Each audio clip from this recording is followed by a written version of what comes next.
Hello and welcome to the Outsider Art Podcast, Episode 15, Henry Darger, Part 1. This episode comes with a warning. It's not entirely family friendly, so it might be one to listen to with your headphones on. Apologies for the time it's taken to get this episode out. I'd been fighting reluctance to start the writing of it. Primarily, I think it's because there is so much information to digest and compile about a man of whom so little was known in his lifetime. I've been using several books for my research for this episode. John M. MacGregor's massive tome, Henry Darger in the Realms of the Unreal, Michael Moon's Darger's Resources, and Jim Elledge's Henry Darger, Throwaway Boy. And these are just the books that were available at the library that I use. There are many more out there that I didn't get the chance to read.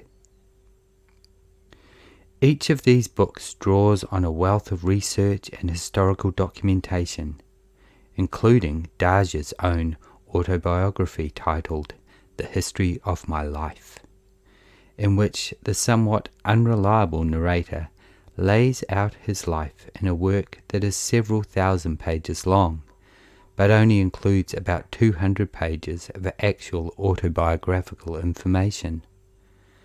The remaining pages are pure Darger, a monumental distraction outlining the destructive effects of a giant twister, which Darger charmingly names Sweetie Pie. And while Darger is most well known for his massive artworks, he only refers to himself as an artist once in his autobiography. Quote, "To make matters worse, now I'm an artist, been one for years, and cannot hardly stand on my feet because of my need to paint on the top of a long picture. Yet off and on I try, and sit down when the ache or pain starts." End quote.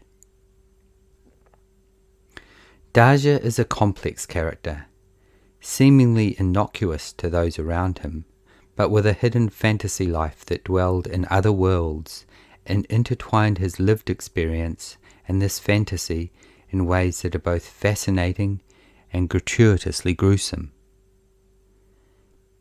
Let's start with what we do know about Darger, the basic facts. He was born on April 12, 1892, and died on Friday, April 13th, 1973, one day after his 81st birthday. He lived in Chicago, Illinois, USA, and at the end of his life left a body of work in a room of a boarding house that he had occupied for over 40 years that includes the 15,000 plus page work that we now call In the Realms of the Unreal, but which is actually titled The Story of the Vivian Girls, and what is known as the Realms of the Unreal, of the Glandelinian war storm caused by the child slave rebellion.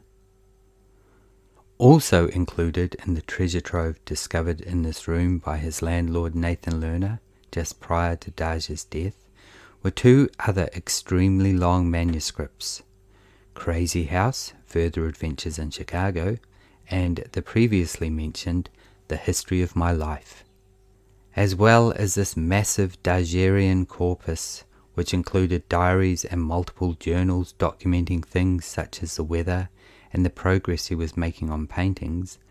Lerner found several hundred drawings and paintings illustrating Darger's written works that have, in the decades following his death, become some of the most well-known and controversial works of any self-taught artist. Darger was undoubtedly socially awkward, a loner. He never married, and his only friend that we know of was William Schloeder, affectionately referred to as Willie, a gentleman several years his senior, and whom Darger sometimes called his, quote, special friend. In Jessica Yu's documentary, In the Realms of the Unreal, several of Darger's neighbours reflect on their interactions with him, with the overwhelming impression being that Darger preferred and wanted to be left alone.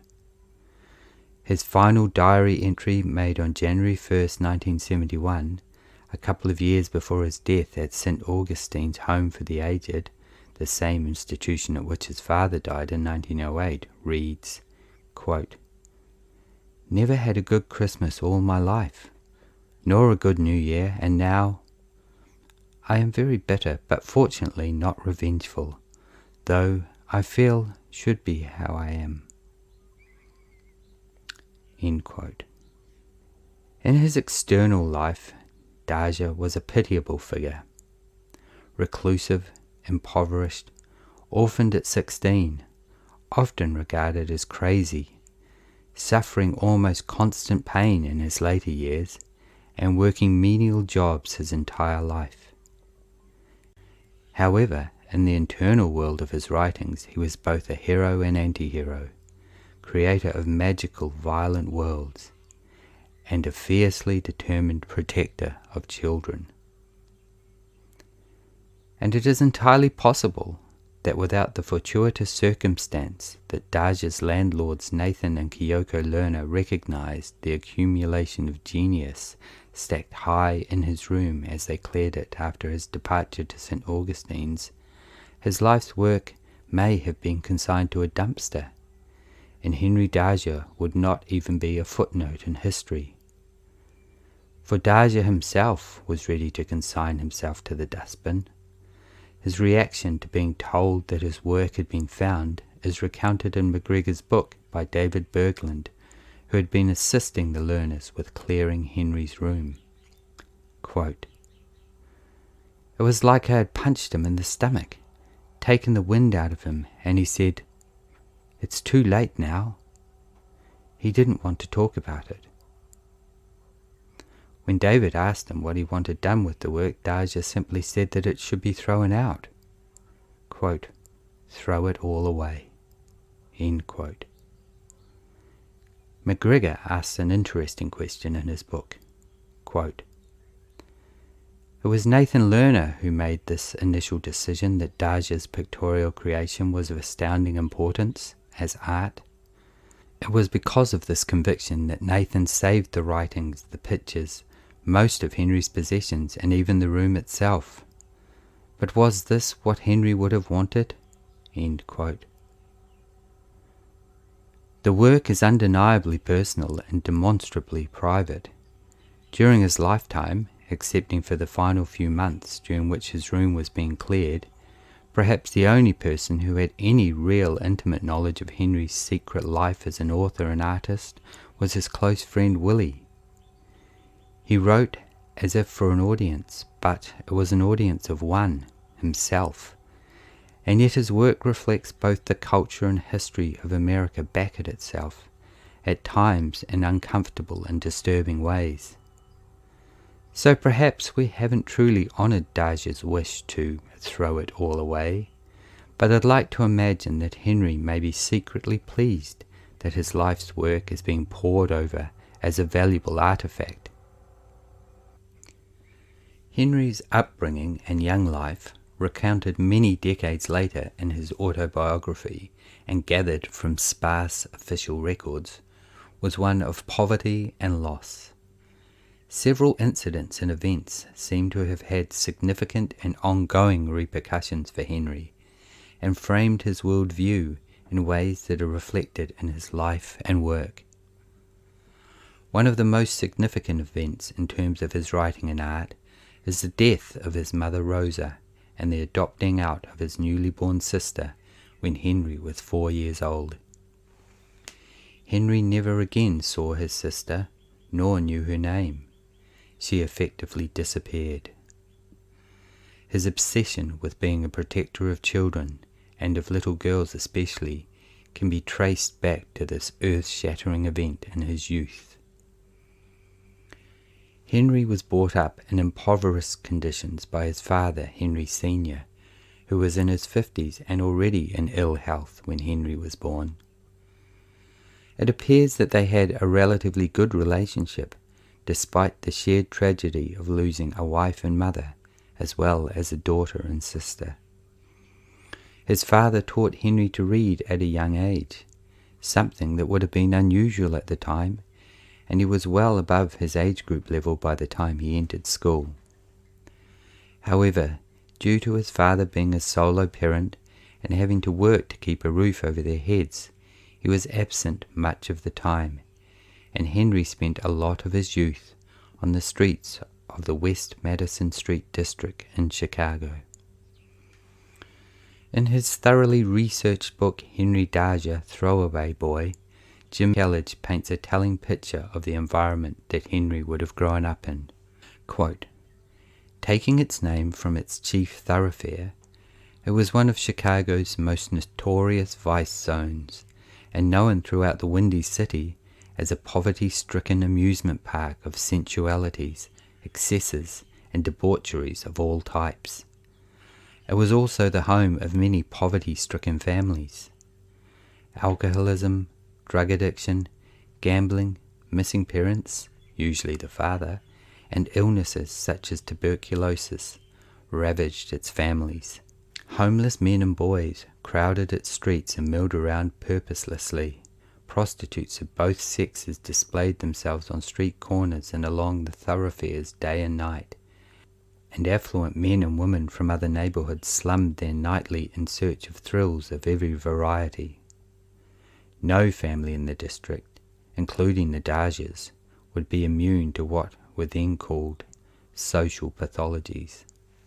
End quote. By 1900, Henry Sr. was too unwell to take care of his son, and his relatives were also unable to take Henry in. Henry had been in trouble both at school and with the local police, and so at age 8 he was sent to a Roman Catholic orphanage, the Mission of Our Lady of Mercy. Henry Sr. was admitted to St. Augustine's Home for the Aged not long after. Almost 3/4 of a century later, this would be the same hospital where Henry was to live out his last days. Henry's school life wasn't particularly easy. It seems he was quite a bright child with an abiding interest in history and especially the American Civil War, but he admitted that he wasn't one to be told what to do by anyone but his father, and his attempts to fit in by making funny noises in class isolated him further. He also had a violent streak that was evidenced in him apparently slashing one of his teachers with a knife and deliberately hurting small children. Henry wrote about himself in his autobiography that he was a dangerous kid and recalled several events where he beat up other kids. But as Jim Elledge writes, quote, such bluster is quite likely the defense mechanism of someone who, as a defenseless child, had been hurt over and over again and needed to substitute a fantasy in which he wasn't hurt and was, instead, victorious to ease the pain of being repeatedly victimized by predators of various sizes. End quote. What is interesting about the above quote is that Henry was writing his autobiography in the late 1960s, long after writing In the Realms of the Unreal, so it would appear that he was never really able to shake the notion of being a defenseless and abandoned child. By the end of 1904, Henry Sr. was being asked by the mission to move his son out of the home due to his disruptive behaviors, and the documented evidence shows that Henry was taken to a doctor and shortly thereafter admitted to the Illinois Asylum for Feeble-Minded Children in Lincoln. The application form noted one primary reason for this admission, as noted in John M. MacGregor's book, quote, significantly, almost every question attempting to get at a mental abnormality is answered in the negative, with the result that Henry emerges on the form as a perfectly healthy boy. Only one fact is stressed again and again. At what age and in what manner was any peculiarity first manifested? Self-abuse from 6 years. Is the child given to self-abuse, or has it ever been? Yes. What cause has been assigned for its mental deficiency? Self-abuse. Is it considered congenital or acquired? Acquired. Is the child insane or has been pronounced insane by a physician? Yes. End quote. So ultimately, Henry was institutionalized in an asylum at age 12 for masturbating, which in the early 20th century was commensurate with insanity. He would spend the next 5 years there, but the effect would be evidenced in his work for the remainder of his life. As MacGregor says, quote, "Of all the institutions in which he lived or worked, it was this one which left the deepest traces on his character and on his sense of self, especially that carefully circumscribed outer self which he allowed others to see." End quote. MacGregor continues later in his chapter on the asylum, quote, "All that we can say with certainty is that by the time he emerged from the asylum at the age of 17, all possibility of normal maturation in many important areas of his life had simply ceased to exist." End quote. During the time Henry was in the asylum, his father passed away. Henry was 16 and hadn't seen his father and had heard from him only infrequently during the time he was there. This had a profound effect on Henry, as he had held out hope that his father would one day rescue him from the asylum. Now he would have to take matters into his own hands. Darger reflects on his feelings at the time, quote, "I did not cry or weep, however. I had the kind of deep sorrow that, bad as you feel, I could not. I'd been better off if I could have. I was in that state for weeks, and because of it, I was in a state of ugliness of such nature that everyone avoided me. They were so scared." End quote. After several failed attempts in 1908, Henry managed to escape with some finality in July 1909. He ended up working on a farm for a few days and then walked from Decatur, Illinois back to Chicago, a journey of 165 miles. It took him 2 weeks, and having arrived back in the city with nowhere to live and no job, it seems he felt some regret about leaving. Quote, "I can't say whether I was actually sorry I ran away from the state farm or not, but I now believe I was sort of a fool to have done so. My life was like a sort of heaven there. Do you think I might be fool enough to run away from heaven if I get there?" End quote. The state farm was where some of the older boys from the asylum, including Henry, worked during the summer months. Henry's rose-tinted reminiscences of the asylum are, however, firmly contradicted by a special investigating committee that sat in 1908 to investigate charges of abuse at the asylum and other similar institutions in the state of Illinois. The testimonies, various documents, and conclusions of the committee were printed in a 1,000-page report. It contained horrific evidence of violence, brutality, and cruelty, as well as serious mismanagement at all levels.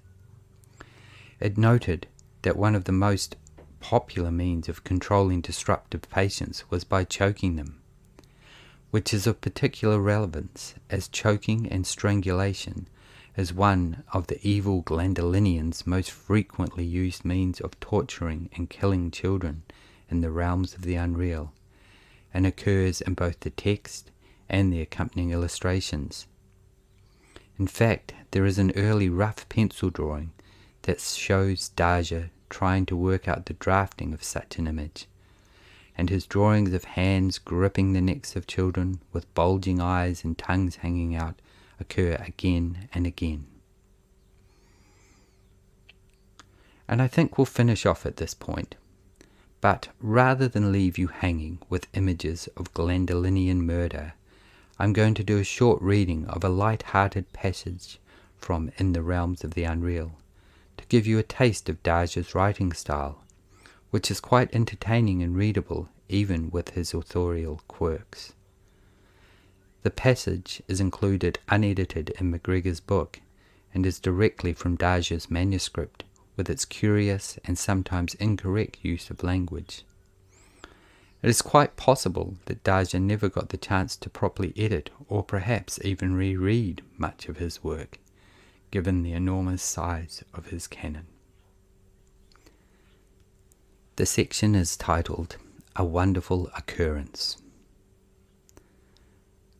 Our adventurers were compelled to give expressions of constant delight and surprise as they went on. It was a wonderful sight for them indeed. To the eastward there was a mighty peak, which vomited forth lava and clouds of steam and dust, which appeared like immense clouds of smoke. Its sides was red with lava rushing down its sides. At times they could slightly feel the concussion of the distant eruption. To all, the existence of this fertile valley hill, bound as it was, indeed was a great marvel. But Hansen only knew that this fertile valley could only owe its existence because these beautiful valleys were warmed by the eternal fires in the bowels of the earth, which were so fierce and hot that the air was reduced to tropical heat, surely making this region a perpetual country of summer. The 10 explorers travelled on for some more hours. Finally, upon a slight eminence they came, from which a better view of the country could be seen. Directly before them was a tall and isolated peak, completely isolated from the other mountains and bordered by the distant sea. Selecting it at once, Robert declared it to be the great Glandelinian mountain. They all determined to take a little rest. Jack Victor threw off his belt, for he was heavily burdened with it. His scalp knife fell from its sheath as he did so. A startled cry escaped his lips as he was about to pick it up and replace it. The cause of Jack Victor's amazement was a most astounding incident. Because it was made of the purest steel, the clasp knife began to act in a very singular manner. It began to swiftly move away from him, without any visible agency to assist it, as Jack had reached for it. The sailors, though Elledgians, were superstitious, and Jack for the moment could ascribe this astounding action of his knife, which he had picked up, to nothing more than a supernatural agency. He dropped the knife he had picked up, which again began to quickly glide over the green turf, and a gasping cry escaped his lips. The awe-struck sailor recoiled white as a sheep and shivering. With his eyes bulging and his hair seeming to raise from his head, he sputtered, "Blow me blubble! What's the matter with that knife? Can anyone tell me? It's taken legs all of a sudden." One of the other sailors himself had witnessed the incident, and he was scarcely less impressed than his friend. "The devil is about here. That is the true reckoning," he screeched shrilly.